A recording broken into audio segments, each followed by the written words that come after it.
Prezados seguidores, prezados amigos, eu gostaria de acrescentar mais um assunto nos nossos vídeos que pode ser útil a uma série de pessoas, visto que é uma situação que frequentemente é perguntado para nós através dos nossos seguidores e eventualmente até pessoas que não são seguidores, mas são amigos da gente.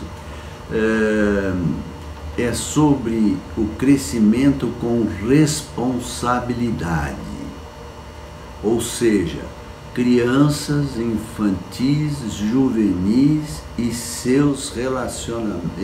seu relacionamento com a ingestão inadequada de açúcares, hidratos de carbono em geral. Hidratos de carbono pode ser simples ou complexo, isso eu vou explicar mais para baixo. Uma das maiores preocupações da Organização Mundial de Saúde tem sido a qualidade nutricional que vem sendo administrada nas escolas do mundo inteiro, principalmente no Ocidente, além da permissividade dos pais ou responsáveis no que está intimamente ligado aos hidratos de carbono. Eu não preciso falar para vocês sobre fast food, água carbonatada em forma de xarope, refrigerantes, né, etc. Isso é chover no molhado, né?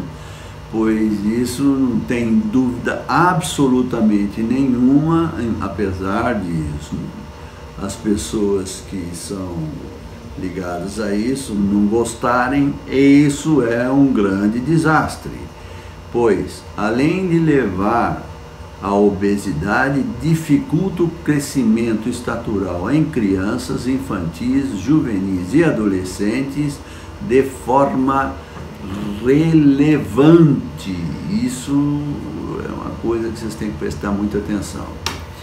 Esse fato não significa,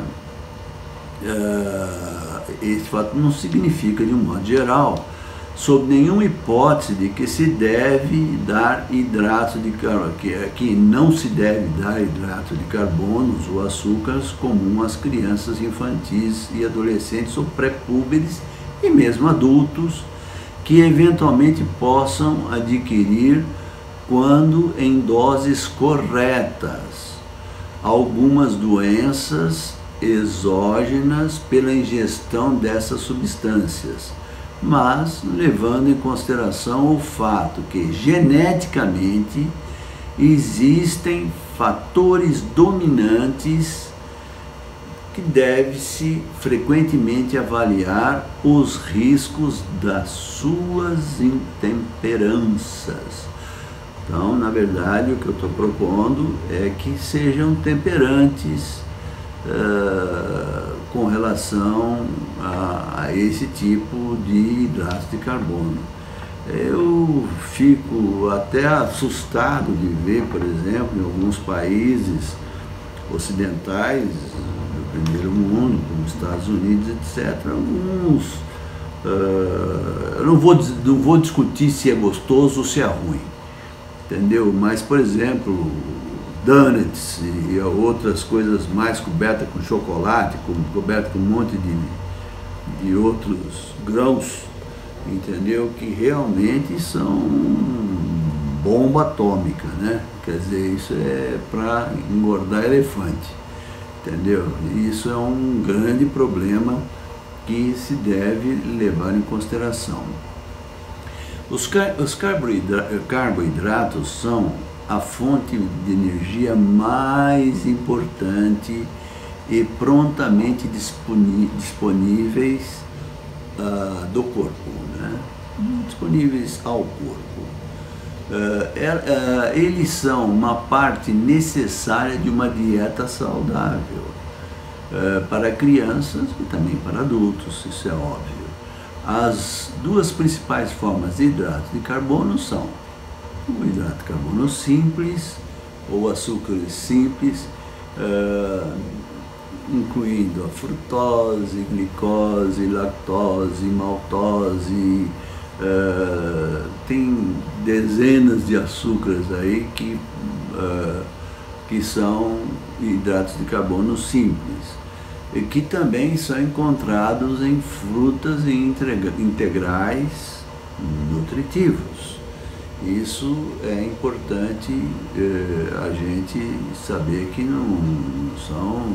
que numa dose correta, adequada, eles são substâncias que são importantes para ocorrer o desenvolvimento do ser humano de um modo geral. Existe uma outra família de carboidratos complexos ou amidos encontrados em alimentos como vegetais ricos em amidos, grãos integrais de modo geral, arroz, pães, cereais. Esses são hidratos de carbono complexos. Então, como o corpo processa carboidratos e açúcares, como é que fica? Todos os carboidratos são decompostos em açúcar simples. O resultado final é açúcar simples, que são absorvidos pela corrente sanguínea. Isso é absorvido pela corrente sanguínea. E fica teoricamente parecendo uma incoerência, mas não é. À medida que o nível do açúcar aumenta, o pâncreas libera o hormônio insulina através das células beta, umas ilhotazinhas que existem dentro do pâncreas, chamadas ilhotas de Langhans, e essas ilhotas liberam através das células beta. Já tem praticamente no pâncreas o alfabeto grego inteiro de fabricante de hormônios, mas o que nos interessa é as células beta que produzem insulina, que é necessário para levar o açúcar do sangue para as células. Ela faz parte, inclusive, do ciclo de Krebs, onde o açúcar pode ser usado como energia, que são importantes. Os carboidratos em alguns alimentos, principalmente aqueles que contêm açúcar simples e grãos altamente refinados, como farinha branca, arroz branco, são facilmente quebrados. Eles são quebrados e vão funcionar como hidratos de carbono simples, e fazem com que o nível de açúcar no sangue aumente de forma muito rápida. E isso pode não ser uma boa ideia, tá certo? Mas os hidratos de carbono complexos encontrados nos grãos integrais, por outro lado, são quebrados bem mais lentamente do que no caso dos hidratos de carbono simples, permitindo que o açúcar no sangue suba gradativamente, gradualmente. Uma dieta que é rica em alimentos que causam um rápido aumento no açúcar no sangue pode aumentar o risco de uma pessoa desenvolver problemas de saúde como o diabetes mellitus, principalmente no caso do adulto. Hoje, como eu disse, já desde 8 anos já tem crianças obesas com diabetes tipo 2. Isso é o fim do mundo, certo? Não pode acontecer uma coisa dessa sob nenhuma possibilidade.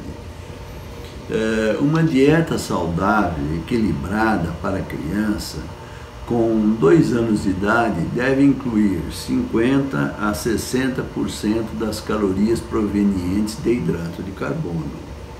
Apenas 50% a 60%.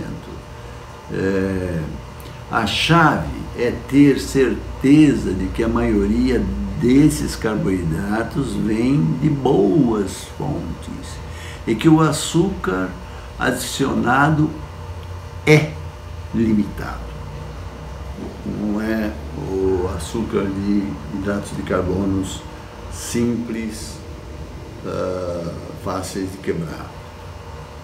Os alimentos que são ricos em açúcar adicionado, refrigerantes, biscoito, eu não estou nem falando aí das gorduras inadequadas, que engordam uma bestialidade, certo?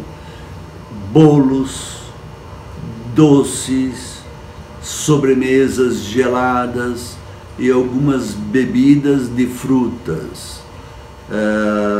E isso são ricos em açúcar adicionados. E isso é um abacaxi. Também tende a ter ricos em calorias e pobre em nutrição.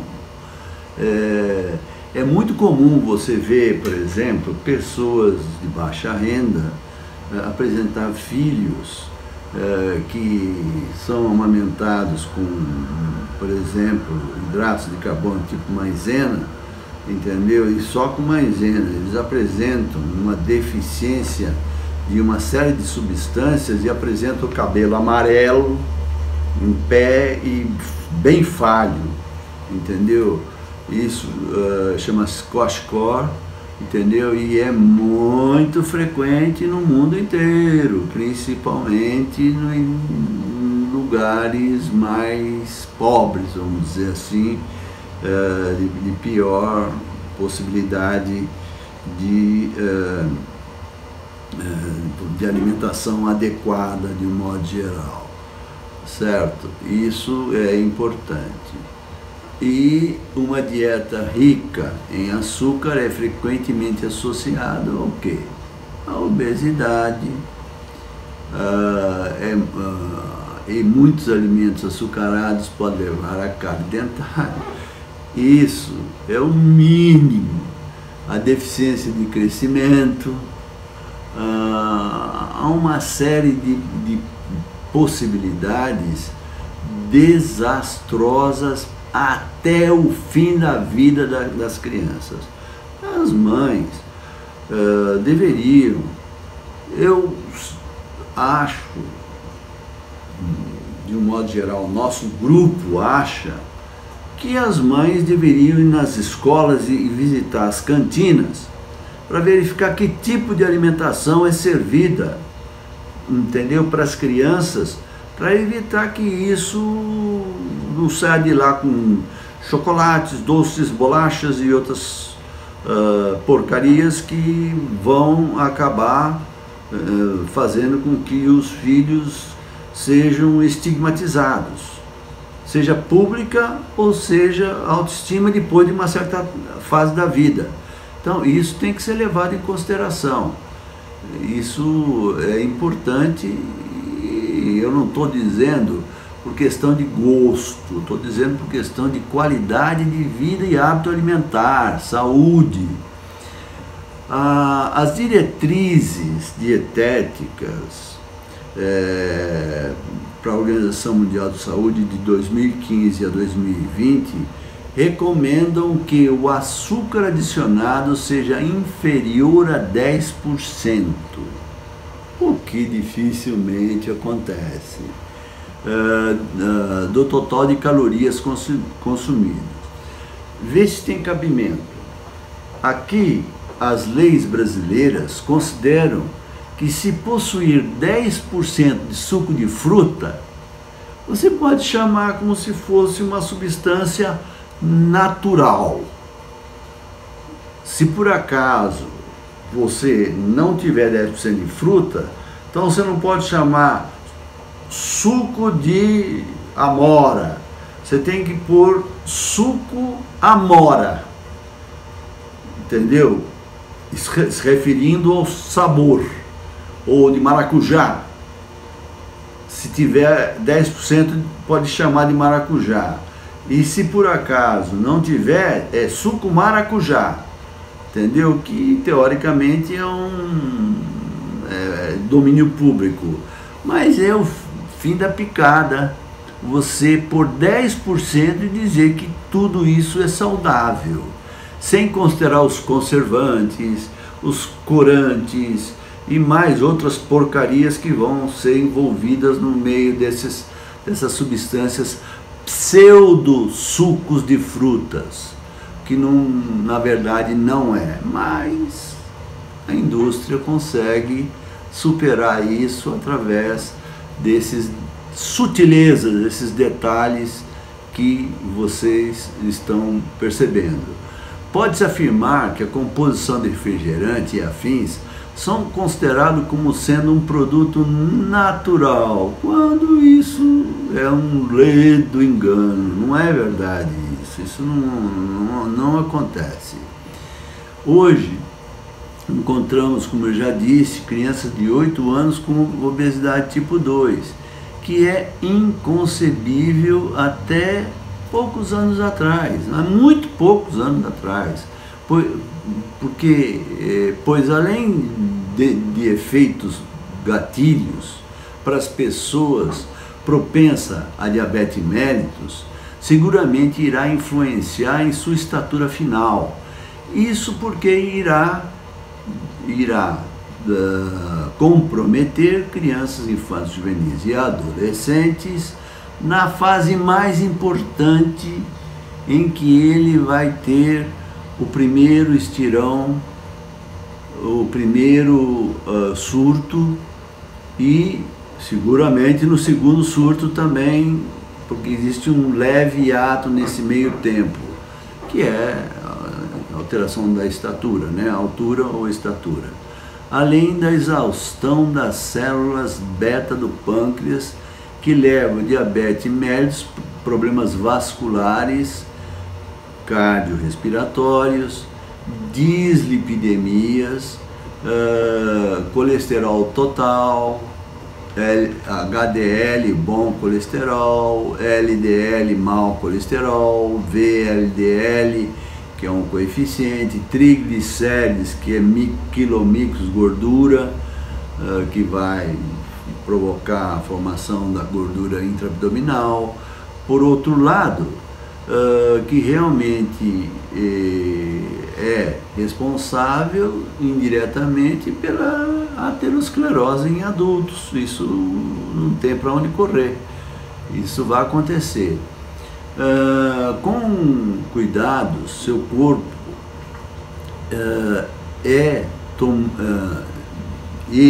no caso, com cuidados seu corpo é tomado ação preventiva, além de evitar um desastre anunciado, os ácidos graxos N3-3 da dieta, por exemplo, de peixe, de óleo de peixe, tiveram efeitos hipolipidêmicos e hipolipidemiantes profundos em indivíduos normais, em pacientes hipertrigliceridêmicos com hiperlipidemia combinada tipo 2B, hiperlipidemia tipo 4, 5, entendeu? Que são situações graves e dramáticas.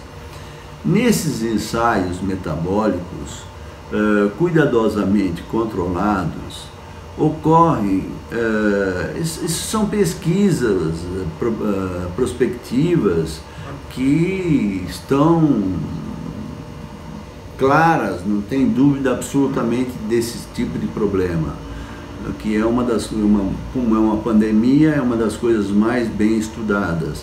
Nesses ensaios metabólicos cuidadosamente controlados, ocorre redução dramática dos triglicérides quando você tem uma boa alimentação, como o peixe, por exemplo, o óleo de peixe no plasma.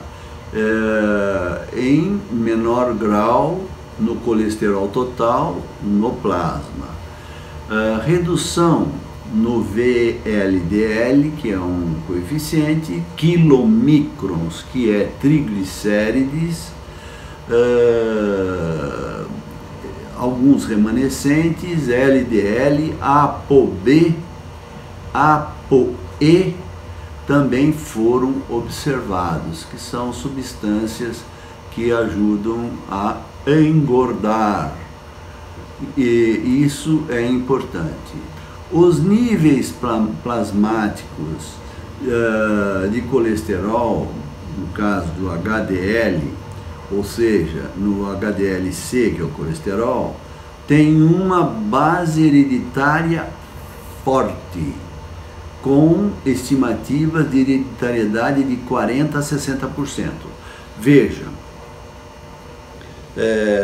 independente da hereditariedade, 90% do colesterol ele é produzido pelo organismo, 10% é através da ingestão de alimentos externos, exógenos, né? E, portanto, esses fatores de hereditariedade são extremamente importantes para verificar quais são, se estiver alto, mas ele se reduz mediante ação ou medicamentosa, ou mudança de hábito alimentar, ou então mudança de qualidade de vida, ou exercício, seja qualquer fator desses, se ele houver uma diminuição, significa que é uma pessoa que tem uma hereditariedade normal. Mas, se por acaso tiver absurdos, como a gente vê na prática, isso pode significar um comprometimento genético, e aí é um pouco mais complicado do que eu estou explicando para fins de tratamento, de um modo geral, né? A relação inversa bem estabelecida entre os níveis plasmáticos, né, os níveis sanguíneos de HDL, colesterol, e o risco de doenças arteriais coronarianas levou a uma extensa pesquisa de fatores genéticos que influenciam a concentração do HDL, né, que é o bom colesterol. Isso é um fator que interfere diretamente. Bom, veja, nessas condições, o fígado, que é o responsável pela fabricação dessas defesas vasculares, de um modo geral, tem um papel importante, no caso do HDL, né? No HDL, tem um papel importante em todos esses mecanismos. E o que estamos fazendo desde recém-nascidos até a fase adulta é criar doenças evitáveis. Eu não estou dizendo nesse caso, no caso de influência de fatores genéticos que poderiam ser mais complexos. Eu digo com relação à ingestão desordenada de alimentação. E esses fatores criados por doenças evitáveis, eles complicado